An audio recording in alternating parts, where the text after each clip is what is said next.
আমার in total 4 সন্তান। এক সন্তান আল্লাহ নিয়েছেন, এক সন্তান আল্লাহর কাছে আছেন, জন্মের পরেই আল্লাহ পাক তাকে নিয়েছেন, আলহামদুলিল্লাহ। ইনশাআল্লাহ তার সাথে আমাদের জান্নাতে দেখা হবে ইনশাআল্লাহ। আর এখন আমার 1 মেয়ে এবং 2 ছেলে।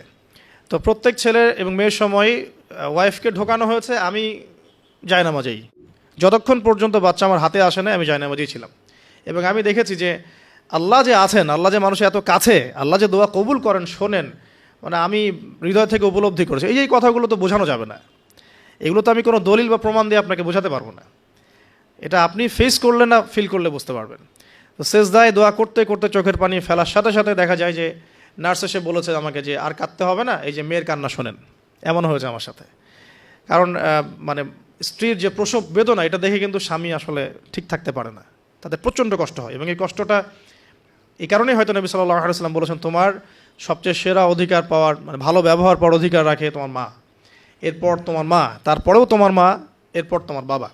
তো মায়ের এই যন্ত্রণা শুধু মায়েরাই বুঝতে পারবেন। তো আপনি যদি জান্নাত পেতে চান, মায়ের সেবা করেন, মায়ের খেদমত করেন, মাকে সন্তুষ্ট রাখেন, ইনশাল্লাহ জান্নাত পেয়ে যাবেন ইনশাআল্লাহ। আর এই যুগে কিন্তু মা বাবার সাথে দাস দাসীর মতো আচরণ করা হয় আর কি। মায়ের হকটা কখনো নষ্ট করেন না। আর মেয়েদের প্রতি তাদের প্রতি আমার কনসেপ্টটা ভিউ হচ্ছে এরকম যে কঠিন হয়ে তাদের সাথে কোনো লাভ নাই।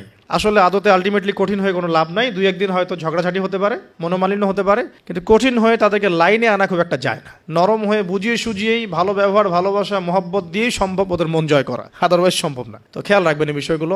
এরপরে আজান হবে, তাহানিক হবে, 7ম দিনে গিয়ে আপনি আকিকা করবেন। যদি করতে না পারেন 14 দিনে, যদি তাও করতে না পারেন 21। এভাবে সুযোগ আছে আকিকা করার। তবে 7ম দিনে আকিকা করা সুন্নাহ। আকিকাটা কি? এটা হচ্ছে আপনার সন্তানের জানের বদলে একটা জানের উৎসর্গ। ছেলে হলে 2টো খাসি, মেয়ে হলে 1টা। কারণ কি, মেয়েদের রোগ প্রতিরোধ ক্ষমতা কিন্তু এমনিই বেশি, ছেলে বাচ্চার রোগ প্রতিরোধ ক্ষমতা কিন্তু কিছুটা কম। এখানে 2টো খাসি উৎসর্গ করা হচ্ছে আল্লাহর কাছে। এখানে মেয়েদেরকে ছোট করা হচ্ছে না। তসলিমা নাসরিন টাইপের মেয়ে থাকলে বলতে পারে যে হ্যাঁ এটা ছোট করা হচ্ছে। এখন আকিকার পর কি মাথা মুন্ডন করা। মাথা মুন্ডন মানে একটা চুল থাকে, চুলটা কষ্ট দেয়, ডক্টরাই বলেন যে এই চুলটা কিন্তু বাচ্চাদেরকে কষ্ট দেয়, এই চুলটাকে কামিয়ে ফেলা। যদি মাথায় কোনো প্রবলেম থাকে, ডক্টর বলে না এখন করার দরকার নাই, সেটা আলাদা ইস্যুস, কিন্তু নর্মালি কামিয়ে ফেলা উচিত। এবং চুলের ওজন করতে হয়, এই চুলের ওজনের সমপরিমাণ রূপা আল্লাহর পথে সদাকা করতে হয়, এটা সুন্নাহ। তো এটা করবেন। তারপরে আকিকা করলেন, আকিকা আপনি যেভাবে গোশত বন্টন করেন সেভাবে করবেন। বাচ্চা এখন জন্ম হয়েছে, আপনাদের নতুন অধ্যায় শুরু, এই প্যারেন্টিংস আপনার এখন শুরু হচ্ছে। এখন আপনার জন্য প্যারেন্টিংস বইটা আমি সাজেস্ট করছি এবং আমি কিছু বলে দিচ্ছি।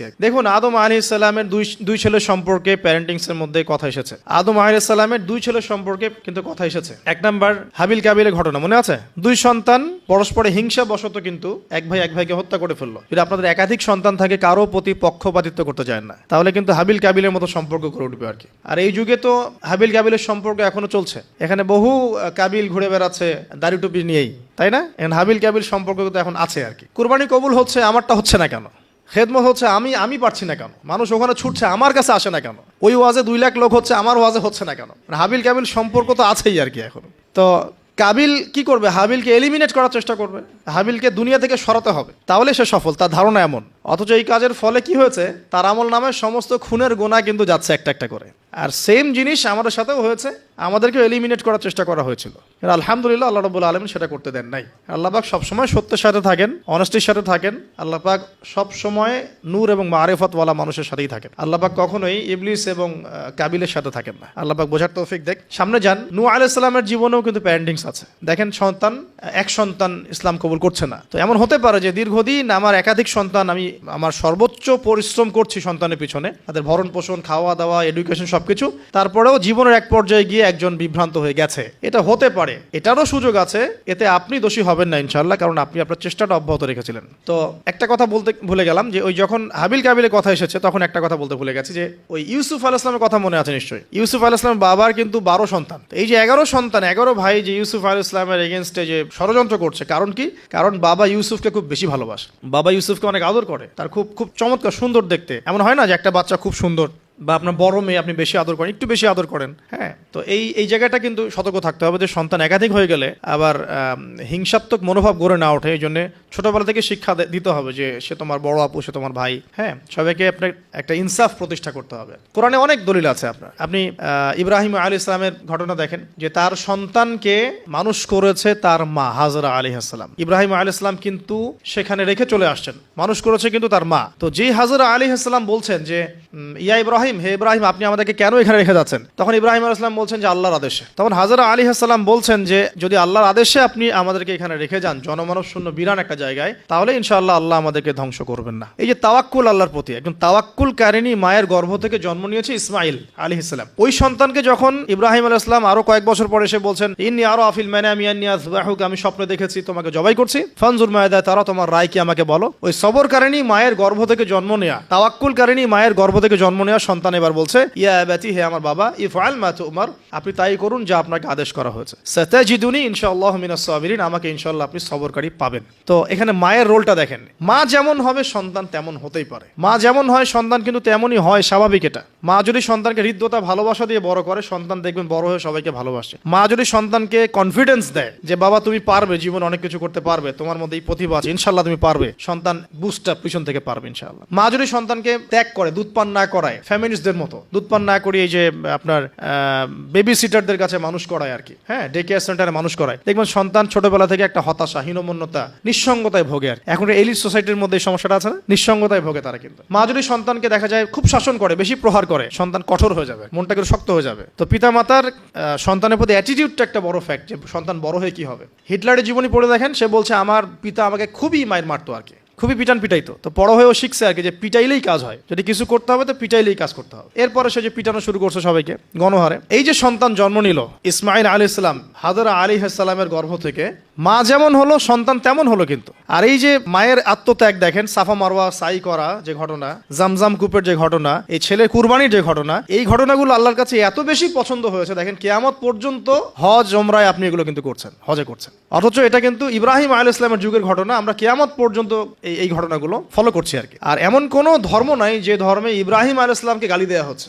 জিউসরা ইব্রাহিম আলাইহিস সালামকে সম্মান করে, জানেন, খ্রিস্টান যারা তারা ইব্রাহিম আলাইহিস সালামকে সম্মান করে, তারা কিন্তু এই পরিবারটাকে সবাই সম্মান করছে আর কি। তো এখানে একটা প্যারেন্টিং আপনার নসিহত আছে। পাশাপাশি আপনি সামনে যাবেন, লোকমান আলাইহিস সালামের ঘটনা পাবেন। এটা সূরা লোকমানের এখানে দেয়া আছে, ওয়ালাকাদ আতাইনা লোকমানের হিকমা আন ইশকুরু লিল্লাহ, এখান থেকে নিয়ে শুরু করে একদম আমি আয়াত নাম্বারটা বলে দেই। আয়াত নাম্বার 12 থেকে নিয়ে আপনার এই যে 19-20 পর্যন্ত এই পুরো আয়াতগুলোর মধ্যে লোকমান আলাইহিস সালামের অনেকগুলো নসিহত আছে। সন্তানকে কাছে বসিয়ে তিনি বলছেন, হে আমার সন্তান, আল্লাহর সাথে কাউকে শরীক করো না, লা তুশরিক বিল্লাহ ইন্নাশ শিরকা লাযুলমুন আযীম। শেখাচ্ছেন ওয়াসাইনা লিল ইনসানা বিওয়ালিদাইহি হুসনা, মানুষের সাথে ভালো আচরণ করো, তোমার পিতামাতার সাথে ভালো আচরণ করো। তোমার পিতামাতা যদি তোমাকে শিরক করতে বলে তখন তাদের ফালা তুতিউহুমা, তাদের আনুগত্য করো না। আল্লাহ তিনি আরো শিখাচ্ছেন যে ছোট্ট কোনো বিষয় তুমি আল্লাহ থেকে লুকাতে পারবে না, আল্লাহ সব সামনে নিয়ে আসবেন। ইয়া বুনাইয়া আকিমিস সালাহ, সালাত কায়েম করো, ওয়া'মুর বিল মা'রুফ, সৎ কাজে আদেশ করো, ওয়ানহা আনিল মুনকার, অসৎ কাজে নিষেধ করো, ওয়াসবির আলা মা আসাবাক, তোমার উপরে যে বাধা বিপত্তিগুলো আসবে সেগুলোতে সবর করো। উচ্চ স্বরে চিৎকার চেঁচামেচি করো না, কারণ গাধার স্বর উচ্চ স্বর হয়, চেঁচামেচি করে। এরকম প্রায় এখানে 10টা থেকে 15টা নসিহত আপনি পাবেন।